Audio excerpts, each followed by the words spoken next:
Welcome to Bold Agendas, a series of thought leadership podcasts dedicated to the discussion of transformation management. In each podcast, we dive into topics of strategic interest to business leaders who are driving their organizations through transformative change. Today, we're tackling one of the most critical challenges in business, preparing for the future in an increasingly complex and interconnected world. As leaders face rapid technological innovation, shifting global dynamics, and emerging societal trends, the ability to anticipate and adapt has never been more important. To explore this transformative idea, I'm thrilled to welcome Frank Diana, a futurist and managing partner at Tata Consulting Services. Frank is a recognized thought leader and advisor on the future of business, and he's passionate about helping organizations navigate the forces shaping tomorrow. Known for his concept of rehearsing the future, Frank challenges leaders to go beyond simple predictions by imagining possible scenarios and preparing for the opportunities and disruptions they may bring. I'm Mimi Brooks, the CEO of Logical Design Solutions, a business strategy and transformation consultancy, and I'm a leadership coach. Today, we'll unpack Frank's key insights for 2025, and we'll discuss how leaders can build adaptability and resilience and explore actionable strategies for thriving in an uncertain world. So this is Bold Agendas with futurist Frank Diana on rehearsing the year ahead. Let's get started. Frank, welcome. Thank you so much for being here. I'm thrilled to have you. Oh, thanks for having me. Good to reconnect. It really is. So, Frank, I think that you were one of the first futurists that I ever met and spoke with and had a chance to do some industry talks and marketing work with. So it's a delight to have you here. And as I was saying to you when we were speaking beforehand, I think that not all futurists necessarily do the same work, although I imagine that you have some, common themes to how you work in methodology. But let me give you the floor for a few minutes so that you can tell folks, what you do, Frank, who you do it for, and what maybe a day in the life looks like of a futurist. Sure. Well, thanks for the opportunity to do that. I am, as mentioned, a futurist. I am the principal futurist at Tata Consultancy Services, which means I spend all of my time, as you might imagine, thinking about the future. What many people don't realize is I spend as much time thinking about the past. I'm sure we'll get into some of that, as history is really instructive in terms of where things may go. So it's a fascinating time to be one, given what's going on in the world. And most of my day is spent, if not constantly trying to understand our world, it's really kind of communicating that understanding to audiences around the world, whether it's forums or C-suite customers or board directors. It's really what I do every day. It's fascinating. And you have a team of folks that work with you too at Tata, right, Frank? So you've got, as you said, you're the principal futurist, but it's a team of people that do this research and thought leadership for Tata. Yeah. So a small team, some futurists, mostly storytellers, people that are really good at communicating complex messages in easy to digest ways. So visualization is a really big piece of what we do. And then, of course, people that can have a breadth of vision, being able to see multiple things at once, because that's really what our world really it calls for today. Yeah, that makes sense.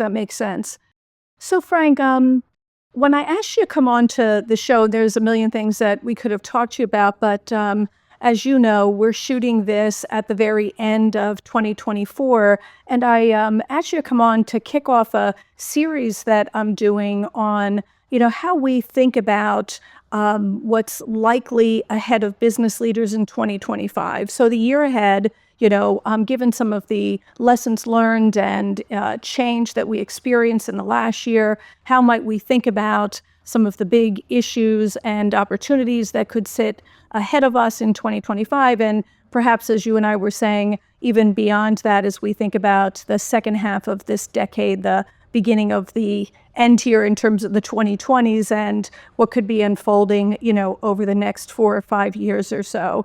So, thanks for kicking off this, a look ahead into the future as part of the discussion. I think you're a perfect person to do this with me. Well, again, happy to be able to do that. I think these things are important because leaders everywhere really need to be thinking about these things. Yeah.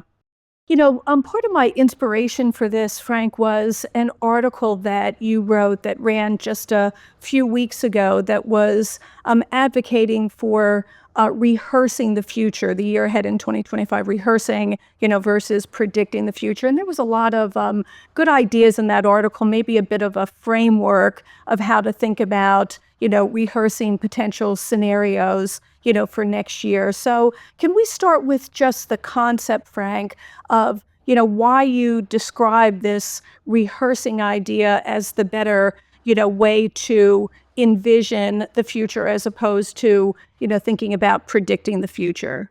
Yeah, and that's a great place to start. And it starts with the notion that we as humans have really never been that good at prediction. I'm sure there'll be people out there that will dispute that point, but it's fact. If you look historically, we're not really that good at it, especially in times of high degrees of uncertainty. And some would argue that we've always been in uncertain times, but there are periods in history that have represented much more uncertainty than traditional times, and this is one of them. So to think that we could, with some degree of certainty, predict the future, I just think is impossible, which leaves us with this notion of rehearsing. It's a play on scenario planning and scenario analysis that companies like Shell have been doing for years. But it's a function of understanding the elements of rehearsal, the things that we need to focus on to do justice to rehearsing. And I think one of the key challenges for every leader out there today is just the number of domains involved in this rehearsal, a number of domains that find themselves in a state of flux, which is why I believe this period is different than our last 70 years, quite honestly, because there are geopolitics, the economies of the world, society, science, technology, environment, philosophy. Those are the 7 key domains that I focus on that really are all in a state of flux. And we can get into some of the details. But how do you rehearse when there are so many forces at play across all those domains? And it's not easy, but that's why I think it's imperative. So, Frank, this is a way, in a macro sense, this is a way to think about how we anticipate risk, manage risk, think about it before it's upon us. As an approach, it's probably an approach that builds adaptability and resilience into leadership decision making, as we think less about, a hardly set strategy and plan for the next 5 to 10 years, right? So as a matter of strategic execution, we need an approach that by its very nature is adaptable and flexible. That's the concept here that we're talking about, right? Yeah, well, and your use of the term strategic plan is very appropriate, given that I think the definition of one has changed considerably in light of the fact that 3 to 5 years, it's anybody's guess what happens in that time frame. So anybody, my belief, anybody that thinks of a 3 to 5 year plan will hold is really kidding themselves because they just don't anymore. And so, how do you then create a living strategic plan that evolves with you, evolves with the times, evolves with the changes that we expect in the world? And a lot of this is not easy, and it pushes against traditional ways of doing things, right? Which I find to be the biggest challenge for any leader out there is getting past the status quo, getting past what we've done in the past approaches, and allowing themselves to think about this world a little bit differently. That was one of my questions, Frank, is how do we make sure that what we're not doing is scenario planning, against kind of the current state and considering an incremental change strategy, if you will, versus a transformative change. So when we think about the framework itself, if we are modeling different scenarios, where does the strategy and vision fit into the framework, if you will? Like, how do we account for that, Frank, beyond the scenario planning events themselves? Yeah, well, it starts with a mindset shift, which as humans is always the hardest thing for us to do. So, if one of the questions I constantly get from leaders is, how do we stay focused on the here and now, but at the same time allow ourselves to move us forward into a possible set of futures, defined as some rehearsal that you do, right? Um, but this lacking a compelling reason for boards or C-suites to accept that the world is likely to look differently. Lacking that compelling reason, we just tend towards that status quo, just keep doing what we've been doing. And that's the question that people always ask me. How do we create that compelling reason to focus on these different futures? And that's why I said storytelling is a big part of what my team does, because if you can tell effective stories that compel a leader to think about this world differently and to give them reasons why, likely in 2 to 3 years, your business changes considerably. And if we're anchored in the here and now, we're not building towards the possibilities that emerge. So it starts with the mindset shift, allowing your belief systems to change to some degree, and then allowing your strategies to be living strategies informed by rehearsal. And because they're living, not set in a specific strategy, understanding that it's likely to change and I'm going to have to pivot along the way, right? But if you're not consciously thinking about those scenarios, there's no opportunity to pivot, right? You can't have a living document. And again, it's the hardest thing for leaders to do. What about, Frank, combining this idea of scenario planning with other methodologies that are particularly good for, future solving versus problem solving? So, for example, the right to left motion of backcasting. So, where is it that we want to be as opposed to where are we today and how do we want to fix it? Where do we want to be? And then right to left, what would have to be true in order for us to get there? So if I combine something like, systemic design or backcasting with scenario planning, then that says, if that's the stake in the ground, and as you said, it's a movable stake, right? Based on lessons learned and events that unfold, et cetera, and then I think about scenario planning in that context. How do you feel about what I'm saying, Frank? Like, how would you think about that?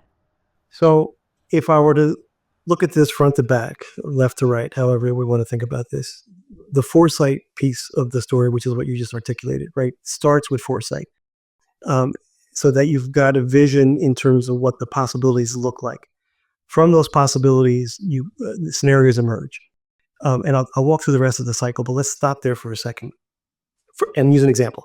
As you might imagine, one of the key challenges that the world faces is demographically, an aging society, less children, less workers, which has many people thinking about what does retirement look like in the future. So I've had a number of financial institutions ask us, what does the world of post-retirement look like in the future? So before you can scenario plan, you've got to have at least a vision of what that could look like in the future. What does retirement mean? Can you retire? If you do retire, are the social programs enough to sustain you over time? Are you living in a world where you're constantly relearning and retraining yourself so you can stay active in a world of work, and mechanisms that emerge will allow us to do that? But you have to have that first foresight kind of exercise to look at possibilities. Then in the context of your world, your business, what are the scenarios that emerge from that vision of what retirement could look like? And then it flows to the process of ideation and thinking through what we do to move us forward into that world incrementally. And I only use the word incrementally because you want to do things that create some value in here and now, but position you for that potential view of the world as it emerges. And then it's the execution, the agile, the piloting and POCs that we have to work the whole process through, right? So foresight through ideation, through execution, with scenario planning being a part of that process.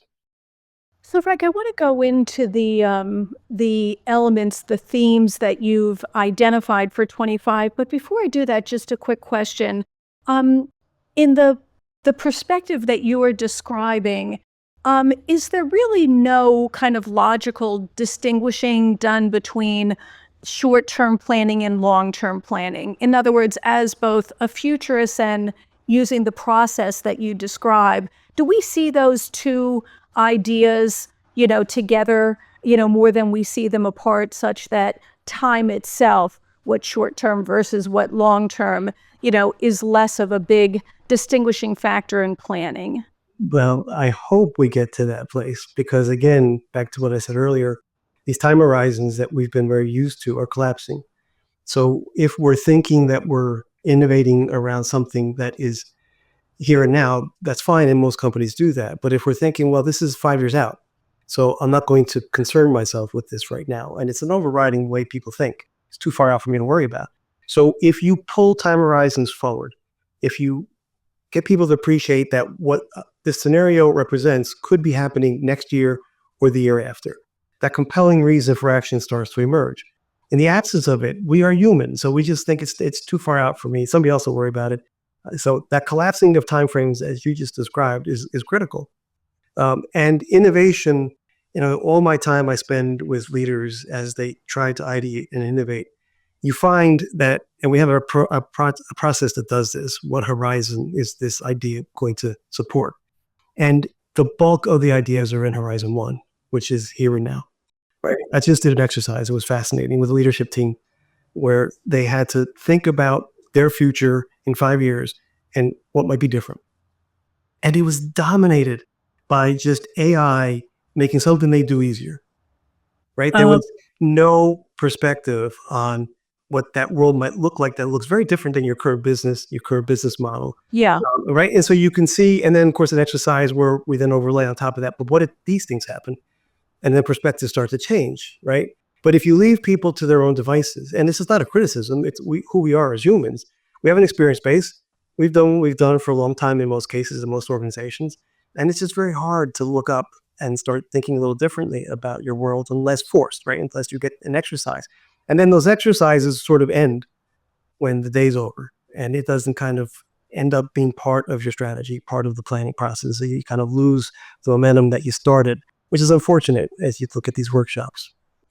I wonder, Frank, just pontificating that for a moment, I wonder if this isn't at least one of the real applied values in the ecosystem structure, right? Because it kind of forces us to think about the system together holistically versus the system in its parts.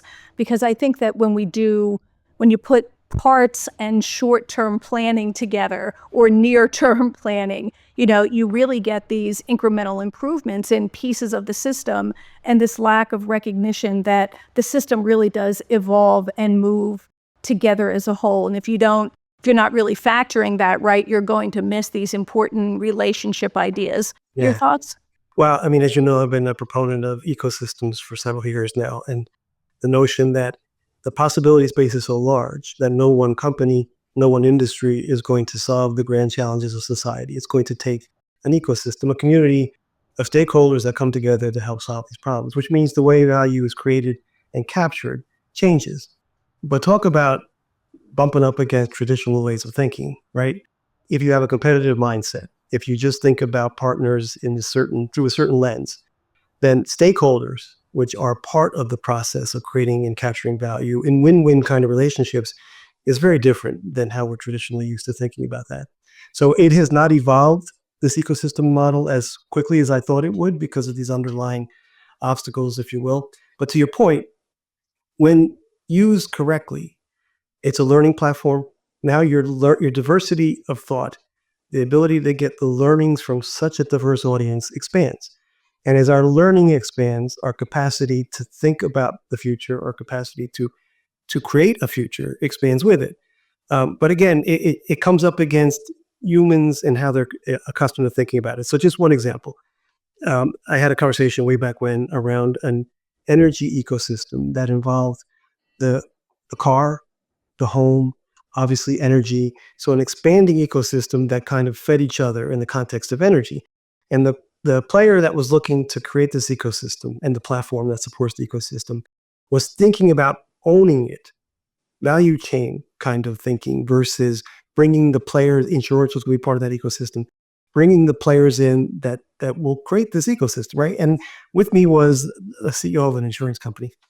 And offline, he said to me, why on earth would anybody want to create such a complex business model like insurance, capital intensive, as opposed to just bringing in the right stakeholder?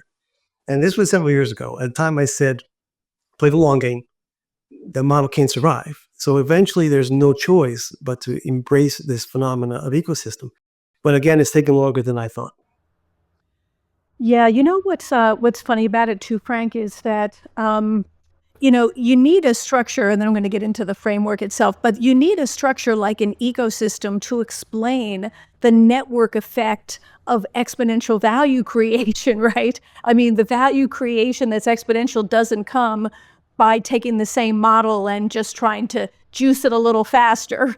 That's not exponential, that's incremental. So you need something that brings in this network effect, right, in order to have the new value creation Yeah. that we're talking about. It will happen. I Yeah. mean, I'm not into prediction, as I told you, but this one I'm fairly certain about because the possibility space is so large.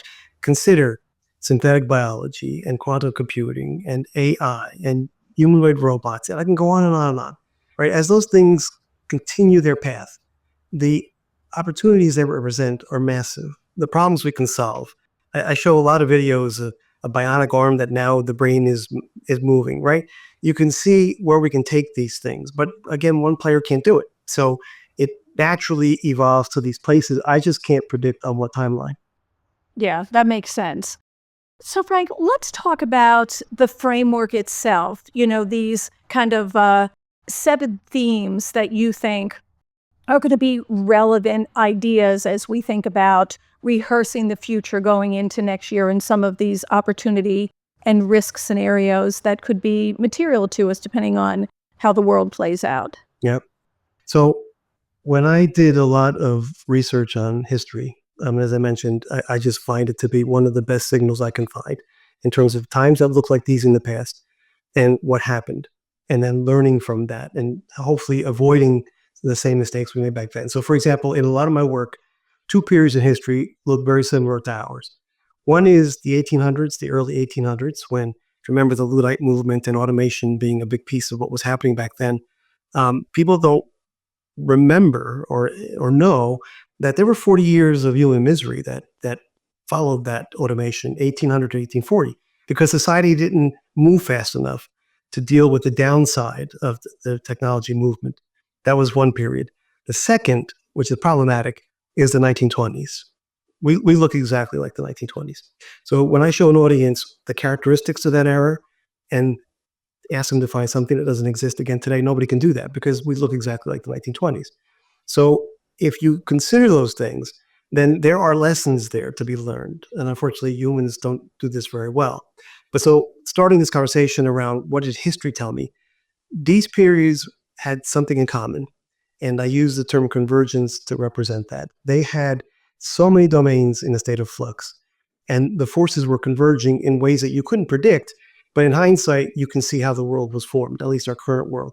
So, for example, I mentioned the domains of geopolitics, society, economy, etc. Every one of them has a series of forces at play that when you look at them in the macro level, it's just overwhelming. It's impossible for anybody to see how those things might converge in ways that shape these possibilities.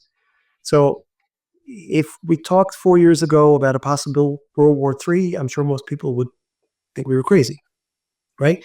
Geopolitical tensions, the reserve currency status of the US dollar. I can go on and on and on. And so we capture these forces in a model.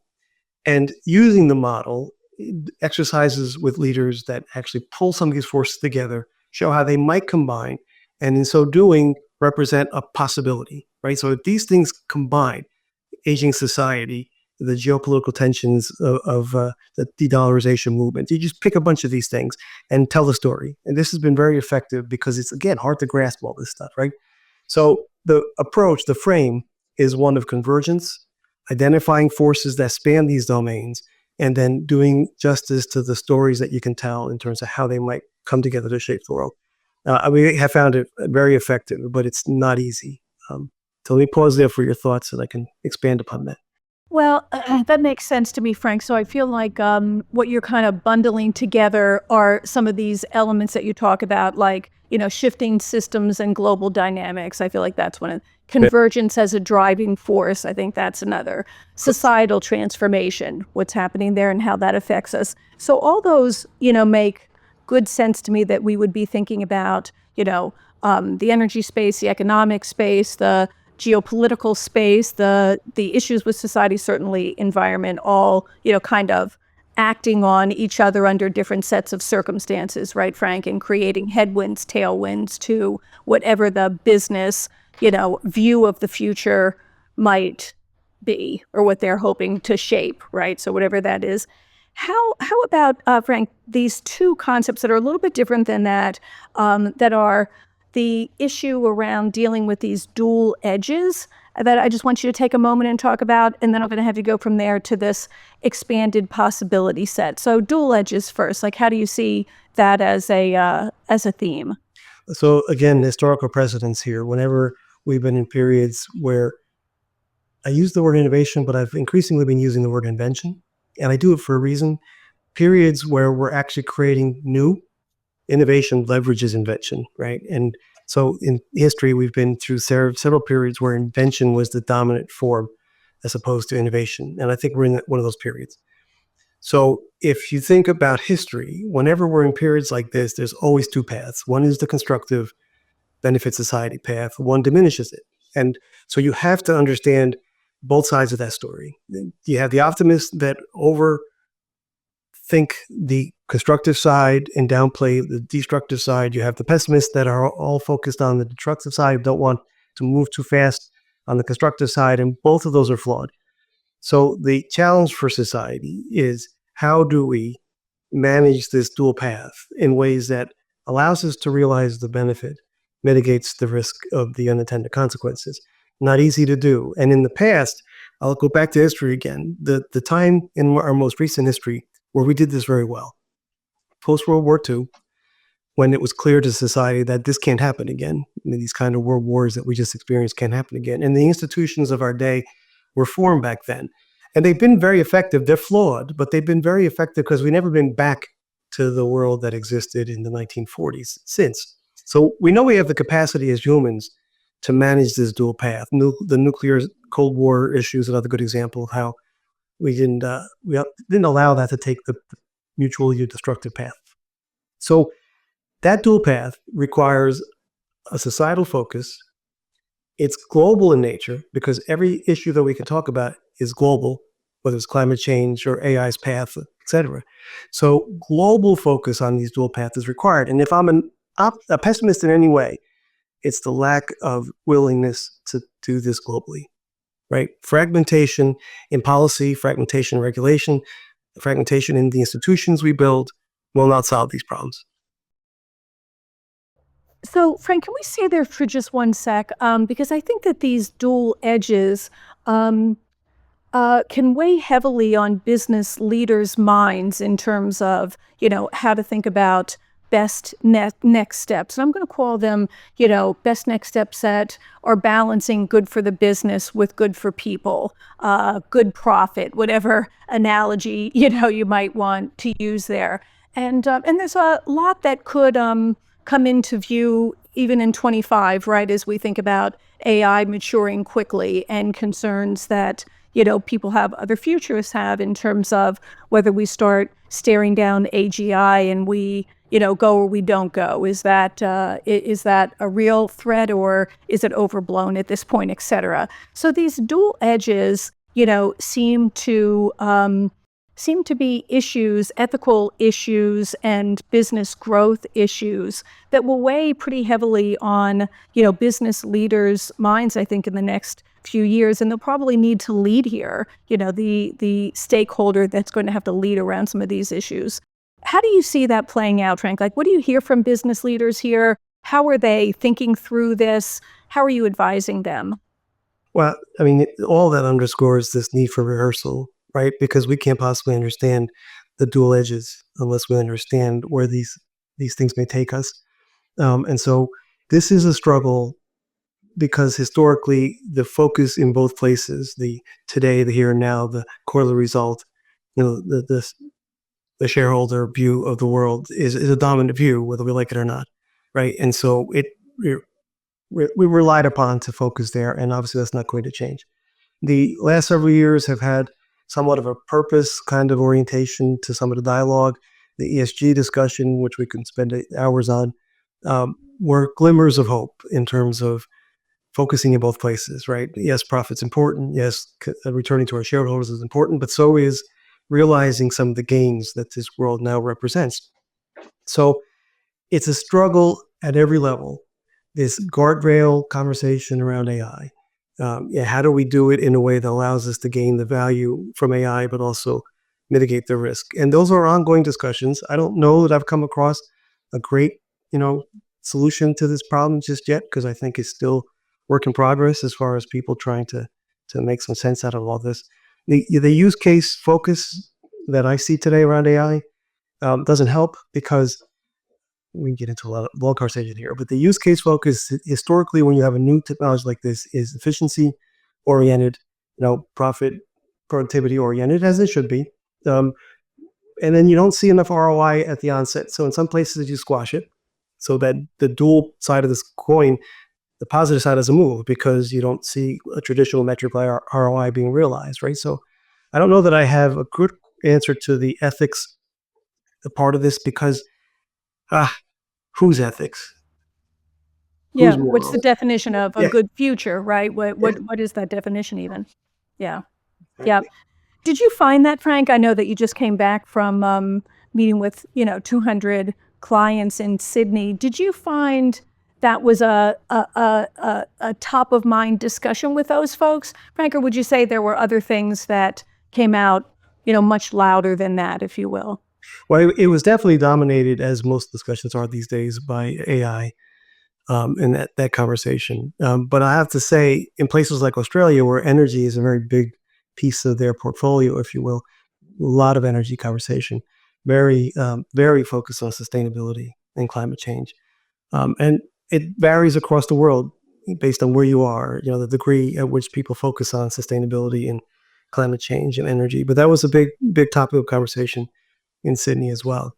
But the notion of how to advance AI, which was discussed in ways that mitigate risk, like this notion that if you train these models on data that represents human values, is probably the safest path forward to deal with the ethics and morals conversation that we're having here. But the challenge is, again, whose human values? There's no global standard for that, right? There are cultural differences. There are all kinds of differences that we have to appreciate and respect. So there is really no easy answer here. It was Jeffrey Hinton, I was telling you offline, at one of our summits, that basically said exactly that. He believes that if we don't find a way to infuse human values into this AI path, that we're going to run into some problems. So open questions, open issues, no good answers yet. Yeah, it'll be interesting to watch this discussion as we go into next year. I imagine that we'll start, hitting some of these issues in real practical ways. So right, let me move us to kind of a practical view of the framework then, in terms of how we work with leadership teams, in developing these forward-looking strategies where we anticipate risk while we're trying to build, resilience and optionality, if you will, into the business model. So how does it work, Frank? How does it literally work, when you're talking to business teams or leadership teams, and they're trying to figure out how to get from here to there? So I have a visual that I use that's very effective to do this. It's a figure eight, intentionally, because you want to convey a message of it's a constant process. It's not linear. It's never over. And along the figure eight on the left side is the foresight piece of the story, as we talked about earlier, where you're looking at possible futures. You're trying to assess through these signals where the world may be going. And then it evolves into the scenario planning piece of the process. And the themes that emerge from that scenario planning are fed into your strategies, your visions, which is really the left side. In the middle is an innovation portfolio. And so it's spawned by the left side process. And that innovation portfolio, living, breathing document, which basically captures how you believe you're going to manifest what came out of the left side of the discussion. Again, pivoting, changing as things change. You might come up with three different things you might want to pursue. You weight one because you think it's more practical or probable, and you start down that path, but then something changes and you say the second one might be more reasonable, so you shift. So that portfolio then feeds the execution side of the story, which is the agile, rapid way to get to value. And it's a circuit that just is constant, right? And so you're always feeding back and forth across that figure eight, and it's worked really well in terms of getting people to conceptualize how to do this. There's times where people just want to ideate and they don't want to do the foresight piece. Just come in and help us, work through the ideation piece of this. There's times when they want just to rapidly move to pilots, but my team doesn't get involved in those things. I manage the entire process, right? So foresight is clearly what we do well. So that's the approach. It's effective in terms of getting people to buy into trying to do some of those things, but never easy. How do you deal with walking into situations, Frank, where we really are pursuing optimization versus new value creation? How do you reset that? Yeah, it's always hard. Again, real term, near term kinds of value creation is always what people are grasping for. And I've been there, you're there, we know the drill. So that's not surprising. The storytelling piece of this is the only thing I have found to be compelling enough to shift a mindset. And that is your near term value creation is going to be offset by destruction, and that's not some scare tactic. It's true. The destruction is coming in terms of elements of your business that are no longer viable or tenable or sustainable given what's coming. So that near-term focus undermines you eventually, and that eventually that timeline is collapsing. So how then do you do both? Secure value in the near term in ways that build you toward the future that you envision. Sometimes they're separate and distinct, but a lot of times you can connect those dots. And we actually visualize some of this. A Horizon One initiative that is creating or supporting a Horizon 2 initiative that drives Horizon 3, right? So if you connect those things visually, you help leaders see that what you're doing today is positioning you for tomorrow. And these other things are strictly here and now kinds of things that you're driving. And of course, some of those things have to be done, whether it's customer experience oriented or efficiency or profit oriented, employee experience. All those things are important. But you have to help people connect those dots. And short of that, it's hard for mindsets to shift. What do you think is critical, Frank, in going from the planning process to, I'll call it sustainable execution? How do we get into execution? What becomes critical there that might be new systems, processes, models that I didn't have to use before that are now in the critical path of running these strategies as real programs? Yeah, let me answer that by starting with an analogy that's working really well. AI will ultimately be viewed as a general purpose technology, much like the steam engine, much like the printing press and electricity. And electricity being the closest one to our historical time here.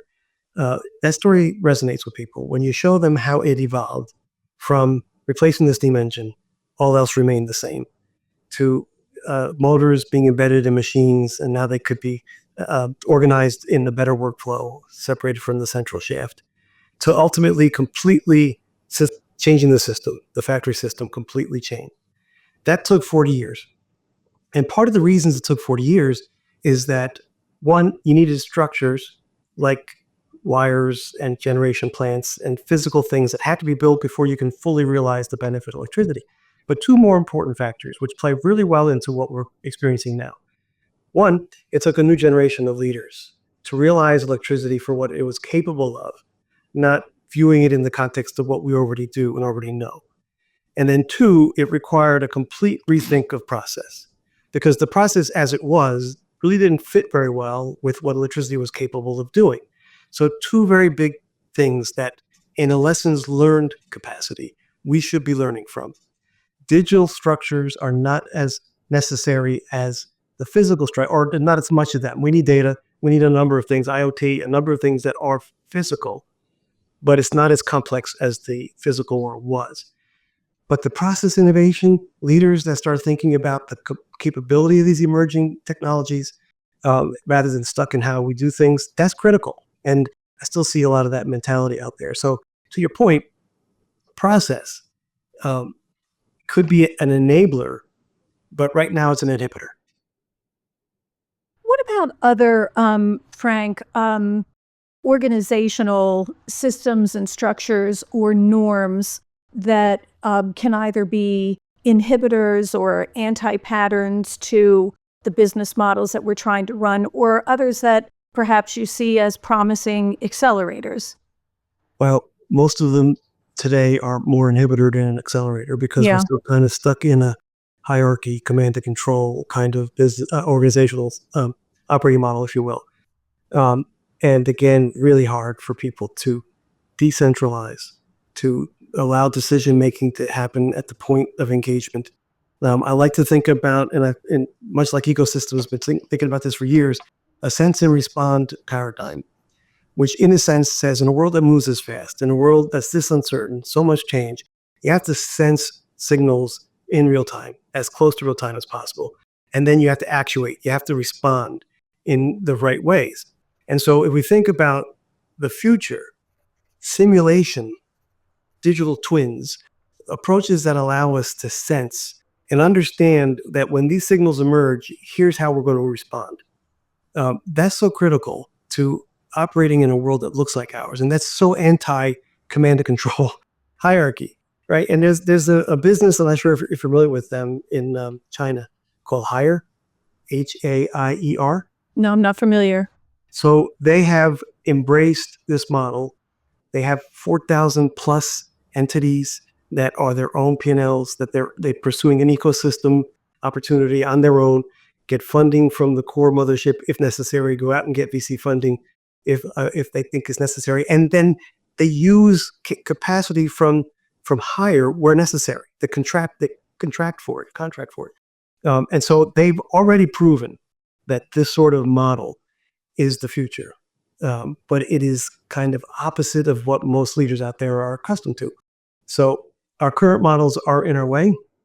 There are signs of new models. Look it up if you're interested, because it's a fascinating case Yeah, I study. will.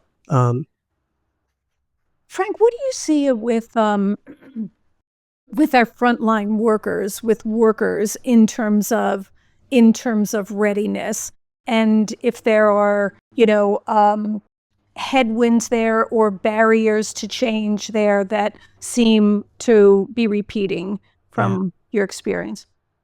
So in a lot of the historical work that I've done, several quotes have just popped up, and I use them in my presentations, where history tells us that humans are a very stubborn species and resistant to change, and not news, mind you, unless forced. And the other side of that quote is, but extremely versatile at change when we're forced. That World War II, post-World War II story is a good example of that. So humans being who we are, we don't unlearn very well.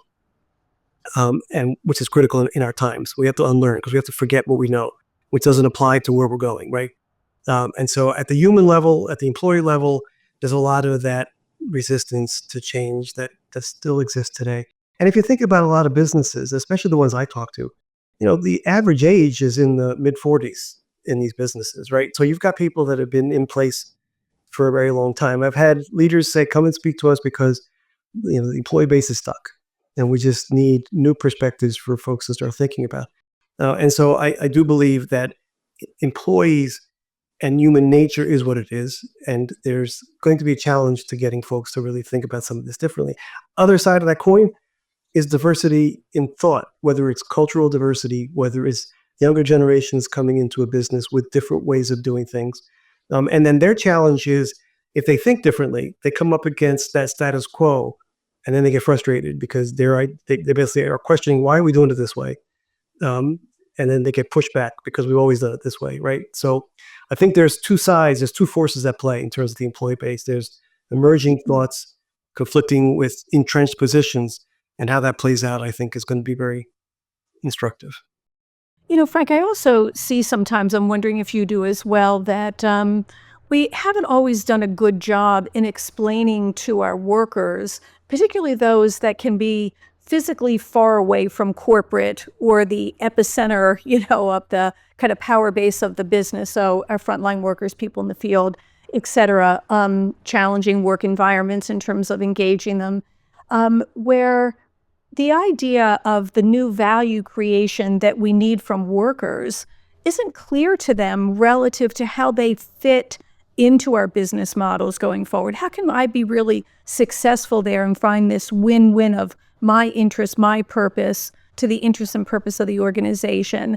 Have you seen that, Frank? Yeah, definitely, especially with younger generations, in terms of their focus on purpose, their focus on really just different way of thinking about what they want out of work in the future. I mean, that's a challenging set of discussions that are happening today in terms, especially Gen Z. But that being said, how we communicate and how we storytell, whether it's outward or inward, I just think it's critically important. Getting people to buy into a vision, um, a purpose, and being more explicit about our purpose, right? I just think those things are critically important in our world today.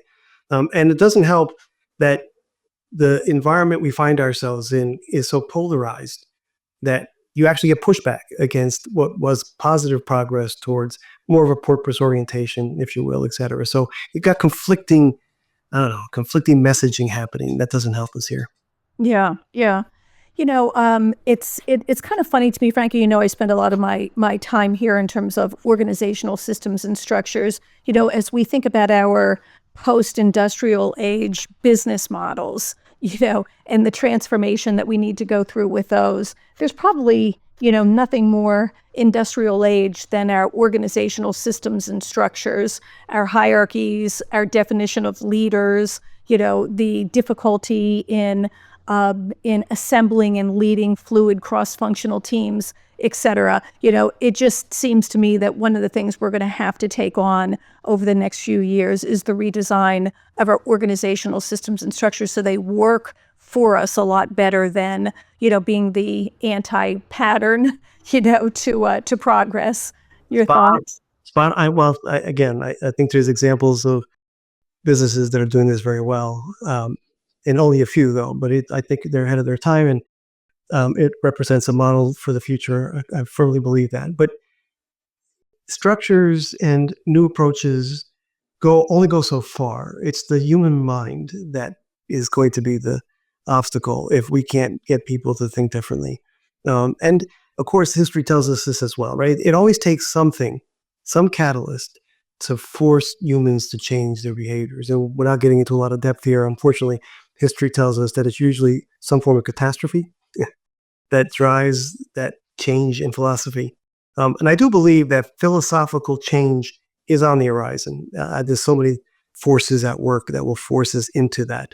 The question of when and how effectively we can manage that philosophical change. But it's structure, yes, but I think a lot of this is rooted in the human mind. Yeah, and in human systems, right? New relationships, forging new relationships, new ways of interacting. Yeah.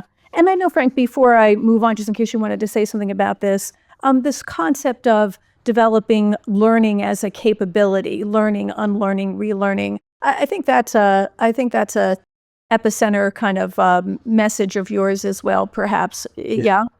So this notion of learning, relearning, unlearning. Famous Alvin, what was his name? One of the famous futurists, his quote. I really like that quote. That the people that get ahead in the 21st century are those that can do all those things, not just learn, relearn, but also unlearn. The unlearn piece, because of what we've been saying about the human mind, is very challenging for us.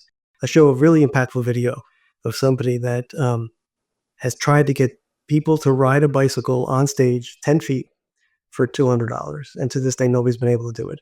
And the reason is the engineers just changed the bike. If you turn left, it goes right. And if you turn right, it goes left. Nobody can do it because the rigidity that sets in once we've learned something, it just sets in, right? So it's a good example of that. So how does one unlearn or at least have the mental model in place that says I should try to unlearn is critical. But in the context of business, failing fast, allowing ourselves to fail, those are really good buzzwords, but they're important. And culturally, few businesses are good at that.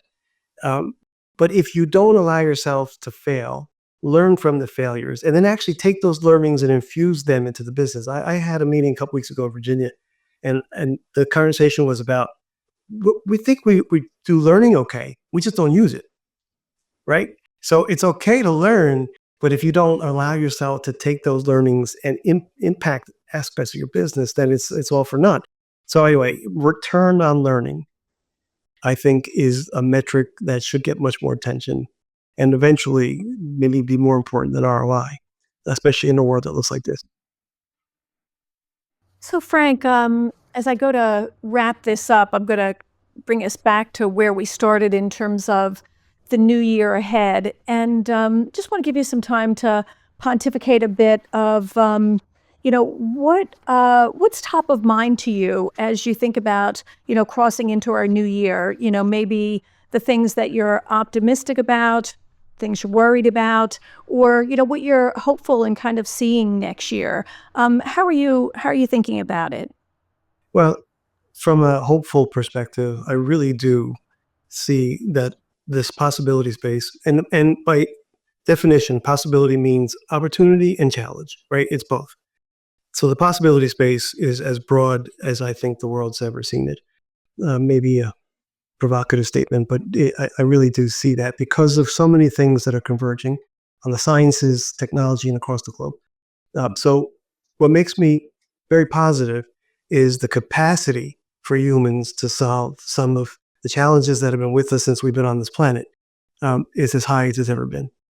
Um, but so is the potential for downside, whether it's automated warfare, the cyber risks that we all hear about, and so many other things that can happen by biological warfare.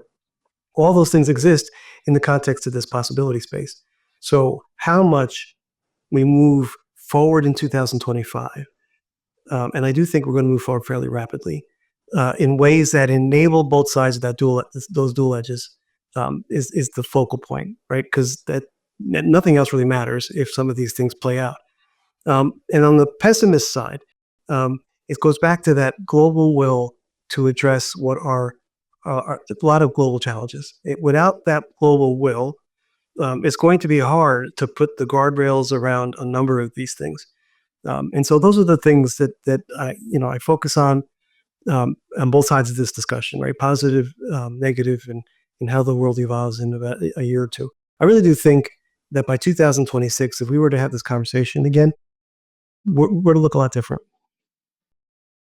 So, Frank, how will you keep your finger on the pulse, going into this year? What are your strategies for keeping up? Wow. Because of the overwhelming number of signals that fly at us these days, especially if you're spending all your time focusing on them, it is a really challenging thing to do, because you have to. And one of the things that I would impress upon leaders everywhere is if you get good or are good at one thing, systems thinking is that one thing. The ability to see the system as opposed to just the piece parts is so critically important today. And in order to see the system, all these signals matter. And so, how do you keep pace with all the geopolitical things that are happening today? How do you keep pace at economics and how economics might change in light of all the things we've talked about, right? Society is such a big piece of this story because we're at a place where society is changing significantly. All of these things, science, technology, environment, philosophy, they're all a source of signals that I have to, and my team has to stay really abreast of. And you do that through all kinds of channels, right? I read like on nonstop. It's just one of the things you have to do. So nonstop reading, nonstop checking the news, all the things that are out there today. And then even, in our business, we get exposure with a lot of customers and what they're thinking about, right? So it's invaluable to have a number of industries in dialogue with you that are thinking about something in a certain way, right? Those are signals in and of themselves. So all of that, it contributes to sort of a constant movement of our thinking, and how do you infuse that into how we talk about this to the market? I like your idea on prioritizing thinking in systems and systemic design, Frank. I think that's in some ways, it's almost a way to deal with the complexity, right? Because if you do think about it systemically, you see all the interrelationships that could be there and are there today. In my opinion, it's a way of dealing with complexity than to see them as individual pieces that Yeah. aren't connected to the whole. Like how else do you reason about it then? So I think it's also a funny way of dealing with complexity at the same time. I agree. And if you go back to what I said about these technologies ultimately change the system, So if you system level change is the last spot on that evolutionary path, and AI is going to take us there. So will quantums, all these things that we can talk about, the science, they're going to take us there. So if you come in with the mindset that at some point, and the consensus opinion is 15 years, by 2040, the systems of our world have completely changed. And that's the economic systems, the geopolitical systems. What if the nation state as the concept goes away? That's a what if question that could actually happen, right? So if you don't start at that system level, which requires systems thinking, then you're constantly behind. You're constantly behind. Yeah, I think you're right. I think you're right. I really like it against the, just to bring us back to the beginning, I like it going against the scenario planning because I think it's the what view that we can say, what if, happens. So it does create a stake in the ground, even if, that stake's going to have to be, fluid to move around as the world moves on. So, and those what ifs are impactful because they help you envision what might be before you ever get into scenario planning, right? You think about what might be. Exactly. What ifs is a great mechanism for that. Yeah, I love it. I love it. Well, it's great to see you, Mr. Diana, as always, and I appreciate you spending some time with us right before the holidays. So gracious of you to let us drag you into the studio with us a week before Christmas here. Well, thanks for having me. Appreciate it. Yeah, I look forward to. I would like to do this about this time next year, if that's okay, and come back and talk to you about what did we learn. I imagine, as you say, that it'll be a pretty different situation than what we're talking about here. Be a fascinating conversation. Yeah, as always. Okay, Frank, listen, thank you again, and have a great holiday with your family, and I hope to see you in 25. And likewise, thanks.